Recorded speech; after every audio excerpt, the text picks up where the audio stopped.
Assalamualaikum warahmatullahi wabarakatuh. Alhamdulillah, nahmaduhu wa nasta'inuhu wa nastaghfiruh wa na'udzu billahi min syururi anfusina wa min sayyiati a'malina. May yahdihillahu fala mudilla lahu wa may yudlilhu fala hadiyalah. Asyhadu an la ilaha illallah wahdahu la syarika lah wa asyhadu anna Muhammadan abduhu wa rasuluh afdalu khalqi wal makhluqat. Allahumma salli wa sallim wa barik ala Muhammad wa ala alihi wa ashabihil amjad. Amma ba'du. Jamaah sholat subuh rahimakumullah, tiada henti-hentinya kita bernafas dan tiada henti-hentinya darah di sekujur badan kita terus mengalir, dan demikian juga tiada henti-hentinya kita bersyukur atas segala karunia dan anugerah yang kita rasakan hari ini.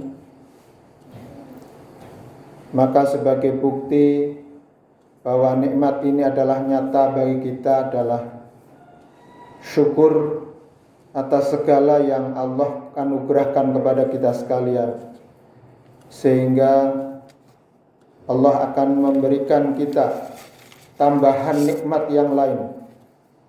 La in syakartum la azidannakum wa la in kafartum inna adzabi lasyadid.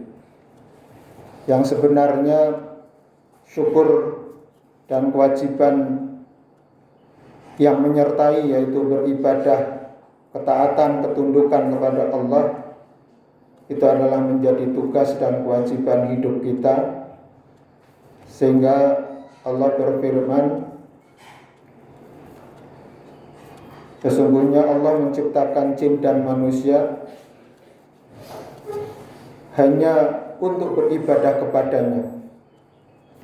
Aktivitas yang kita jalani hakikatnya adalah aktivitas untuk beribadah, untuk mendekatkan diri kepada Allah Subhanahu wa ta'ala.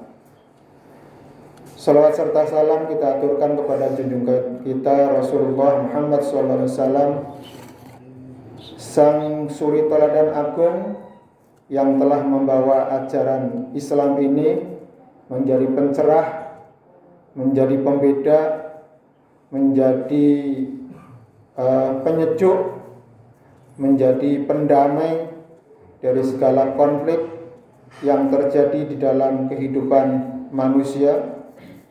Islam datang merubah dari masyarakat jahiliyah menjadi masyarakat yang tercerahkan secara jasmaniah dan rohaniah, terhindarkan dari segala bentuk konflik, termasuk juga merubah dari akhlak tercela menjadi akhlak yang mulia.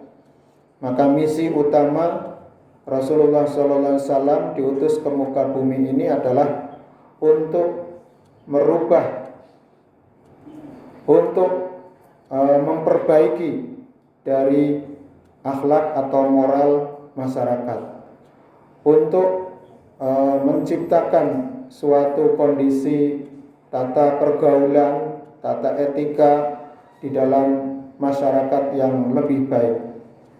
Sehingga Rasulullah diutus adalah untuk menyempurnakan li'utyam mimma makarimal akhlak, untuk menyempurnakan akhlak budi pekerti manusia.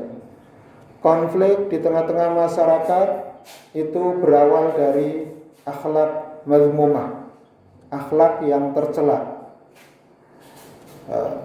Hubungan sosial di dalam masyarakat terjadi perselisihan karena salah satunya adalah karena akhlak yang tercela di dalam pergaulan. Mungkin seperti mengingkari janji, kemudian berkhianat, kemudian berbohong, kemudian takabur, kesombongan, kecongkaan, akhirnya menimbulkan perselisihan, menimbulkan tadi ketidakikhlasan, ketidaktulusan, kemudian saling menuntut hak. Ini adalah akar-akar dari berbagai persoalan ataupun perselisihan di dalam masyarakat. Maka Rasulullah diutus ke tengah-tengah kehidupan kita sekalian adalah untuk menciptakan tata kehidupan yang lebih baik. Tentunya dengan berbagai macam suri teladan yang dicontohkan, yang diteladankan melalui berbagai riwayat, baik itu yang berupa perkataan kaul, kemudian fi'lun, perbuatan-perbuatan atau amaliyah-amaliyah yang dilakukan oleh Kanjeng Nabi Muhammad SAW, dan takrir, yaitu pernyataan ataupun persetujuan beliau terhadap segala sesuatu yang dilakukan oleh para sahabat, yang disaksikan oleh Nabi, kemudian Nabi menyetujui ataupun mengikhlaskan ataupun menetapkan dari apa yang dilakukan oleh para sahabat.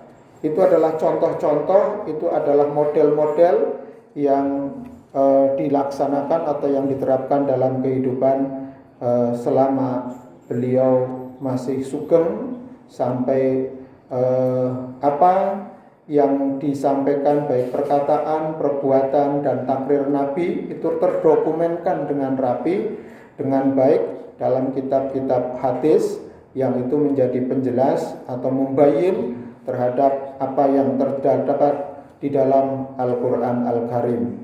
Sehingga kedua sumber itu adalah menjadi pegangan pokok kita di dalam beraktivitas dan dalam kehidupan ini.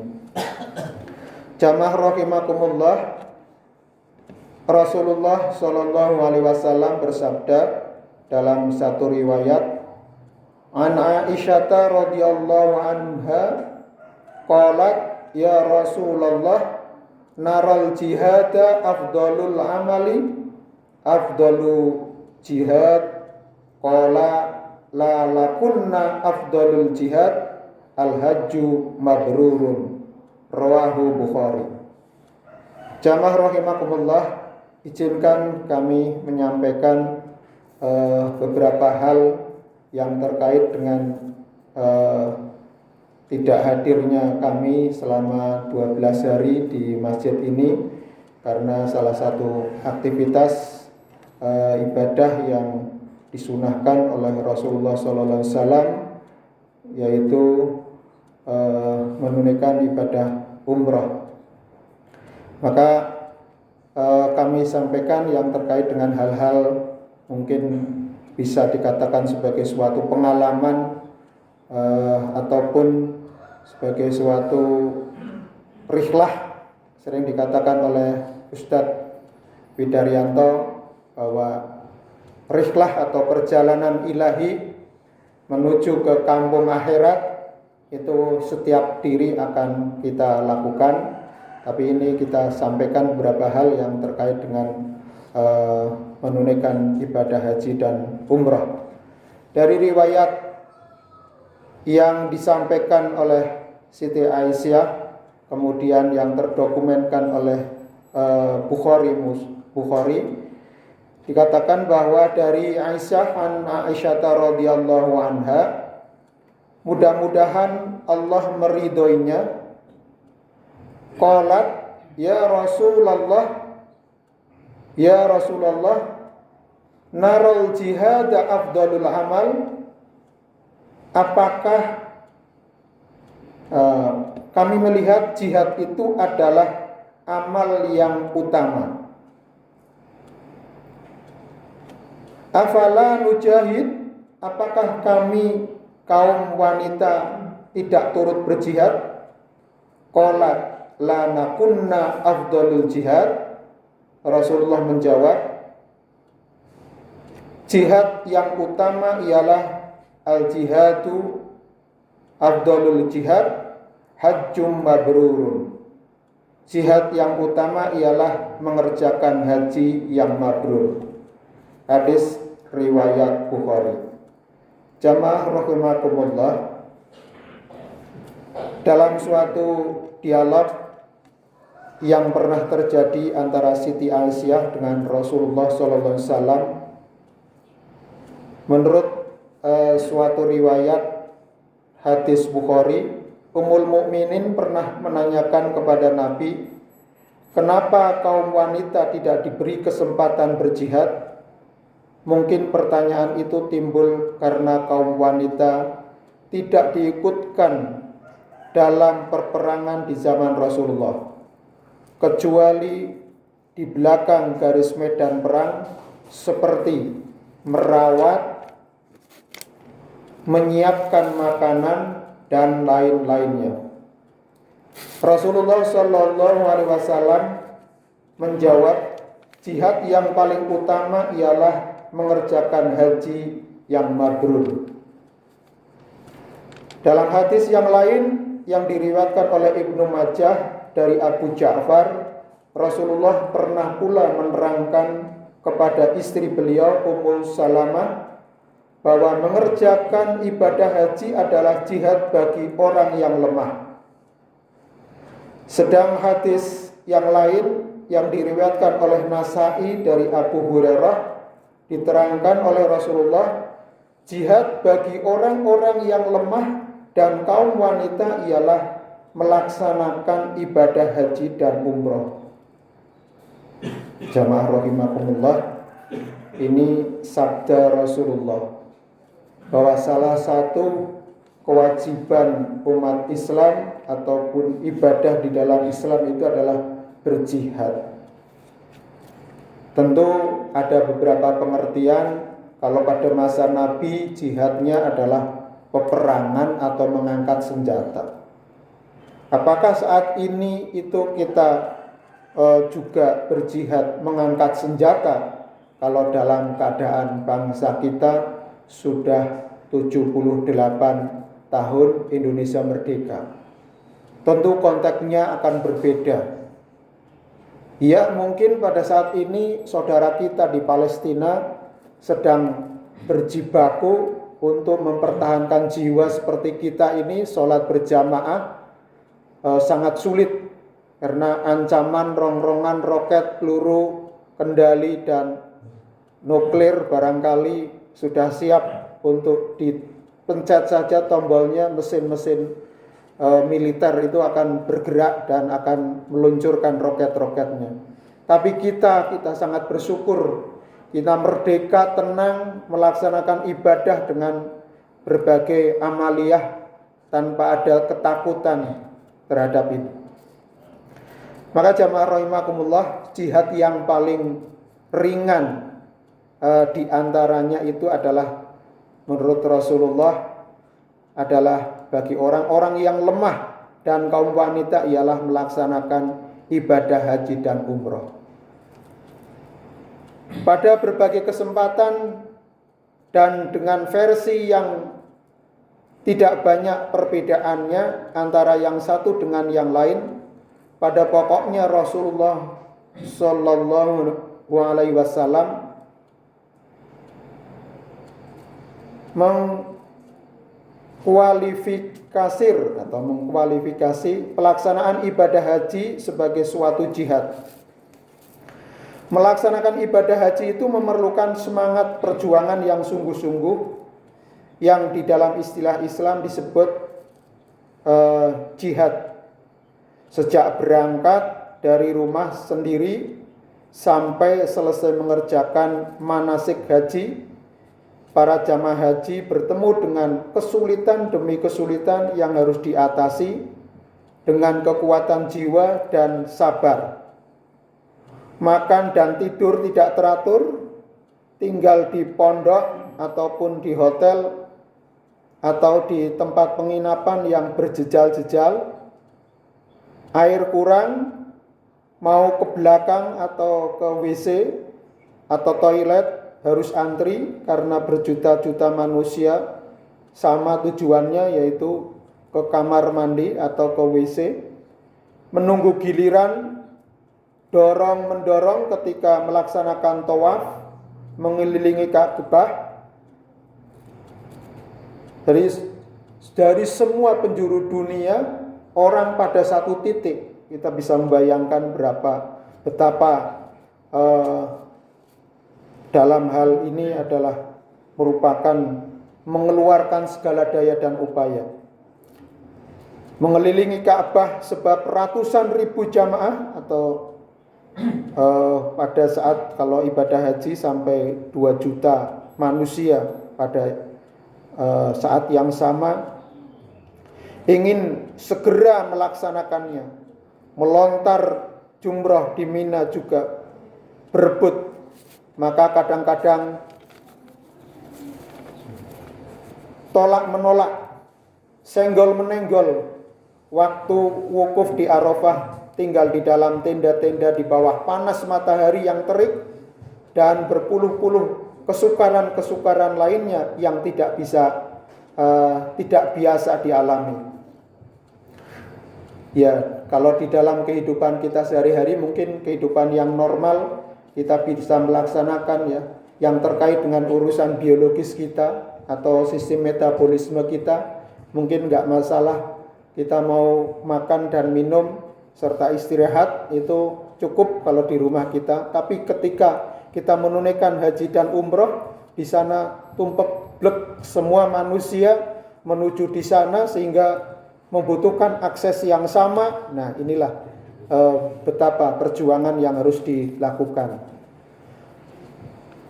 Seorang penulis Muslim dari London bernama Abdulur Rahman menggambarkan kesulitan itu antara lain di waktu musim panas atau dingin, siang dan malam, hujan turun atau panas yang terik, manusia berjejal-jejal di sekitar Ka'bah melaksanakan tawaf karena kecintaan dan kepatuhan kepada Ilahi.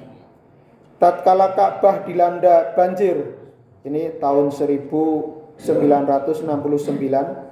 sehingga hingga mencapai 4 sampai 5 kaki tingginya, namun para jamaah haji tenang saja melaksanakan tawaf. Pada saat matahari memancarkan panas yang terik di tengah hari, sehingga suhu mencapai 120 derajat. Kalau kami kemarin hanya 41 atau ya sekitar itu cuaca ataupun panas yang kita rasakan, itu pun sudah sangat luar biasa perjuangannya. Bahkan tidak hanya sampai itu, lebih batu lantai sekitar Ka'bah terasa membakar kaki. Namun para jamaah tetap mengerjakan tawaf karena digerakkan oleh kepatuhan, kecintaan kepada Allah Subhanahu wa taala. Jamaah rahimakumullah, mengapa sih orang berduyun-duyun untuk menjadi duyufur rahman, menjadi tamu Allah, padahal secara nilai rupiah cukup tinggi. Berdasarkan data saat ini untuk ongkos naik haji adalah 59 juta rupiah, bahkan bisa lebih. Untuk yang haji plus dan lain-lain tentu ini akan lebih ratusan juta. Daya tarik bagi seorang muslim yang beriman untuk melaksanakan ibadah haji, kecuali haji merupakan salah satu rukun dan sendi Islam yang kelima, adalah untuk memenuhi panggilan ilahi, mengunjungi rumah Allah, Baitullah. Maka seorang filosof muslim, Imam Al-Ghazali, menyatakan bahwa seorang mukmin menunjukkan kerinduannya yang maha mendalam kepada Rabbul Izzati, meninggalkan kampung halaman, tinggalkan istri dan anak, keluarga atau cucu-cucunya, tinggalkan handai tolan dan sahabat, tinggalkan tanah air yang tercinta, tinggalkan kesibukan pekerjaan sehari-hari, berangkat mengarungi lautan luas menuju tanah suci dan rumah Allah, Baitullah, demi semata-mata untuk mengabdi kepada Rabbul Jalali, dan di dalam hati nuraninya tertanam keinginan yang kuat untuk bertemu dengan kebesaran Tuhannya. Maka inilah yang mendorong seseorang merasa rindu, merasa ingin untuk berjumpa dengan Allah langsung di pusatnya pusat untuk melaksanakan ibadah. Dan di sanalah mungkin setiap orang yang menunaikan haji dan umroh akan merasakan suatu kerinduan, suatu pengalaman spiritual, sehingga pasti yang sudah pernah ke sana akan terjadi suatu kerinduan yang sangat mendalam di dalam hatinya. Sehingga kita saling mendoakan, karena dari doa itu adalah menjadi kekuatan kita untuk Allah menggerakkan kita untuk memanggil kembali ke tempat suci dan tempat-tempat mustajab di mana doa itu dikabulkan. Maka jamaah rahimakumullah, ibadah haji dan umroh dilaksanakan dengan fisik serta harta, sebagaimana bahwa ibadah pokok yang menjadi rukun Islam itu ada yang dilaksanakan dengan fisik saja seperti sholat dan puasa, ada ibadah yang dilakukan dengan harta saja seperti zakat, wakaf, sedekah, infak. Tapi ada yang dilaksanakan dengan fisik dan harta, yaitu ibadah haji dan umroh yang menjadi fokus dalam ibadah yang kita lakukan.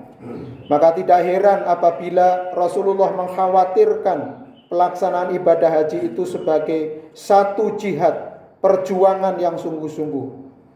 Kalau ditelusuri ke hulunya, sumber kekuatan perjuangan di kalangan umat Islam adalah terletak pada ajaran jihad yang bersumber kepada akidah Islamiyah. Perkataan jihad menurut ilmu bahasa berasal dari akar kata jahada, yang artinya adalah bersungguh-sungguh. Pemahaman menurut istilah syar'i disebutkan ialah bersungguh-sungguh mencurahkan segenap kekuatan dan pikiran menantang godaan hawa nafsu, setan, kebatilan, dan menghancurkan kemungkaran. Jihad itu adalah satu kekuatan rohaniah yang dapat diibaratkan seperti kapal mesin atau motor boat yang mengarungi lautan dengan kekuatan mesin uap atau motor yang laju dan geraknya tidak tergantung kepada faktor yang datang dari luar seperti arah angin, hembusan, dan terpaan gelombang, tetapi dia meluncur karena kekuatan mendorong dari intern, yaitu dalam diri kita sendiri. Maka kita berjihad dengan harta dan jiwa kita di dalam meraih ridho Allah Subhanahu wa Ta'ala. Orang yang berjihad itu dinamakan mujahid. Mujahid dilukiskan oleh Abul A'la Al-Maududi, seorang ulama dan pengarang Islam yang terkenal. Mujahid itu ialah seorang yang senantiasa berusaha mencapai tujuannya, merencanakan dan memperjuangkan dengan sepenuh hati dan tenaga. Pendeknya, dicurahkannya semua ikhtiar, tenaga, daya, upaya untuk mencapai keberhasilan dan melawan terhadap kekuatan yang menentangnya. Ia tidak ragu menghadapi bahaya itu untuk mencapai tujuannya.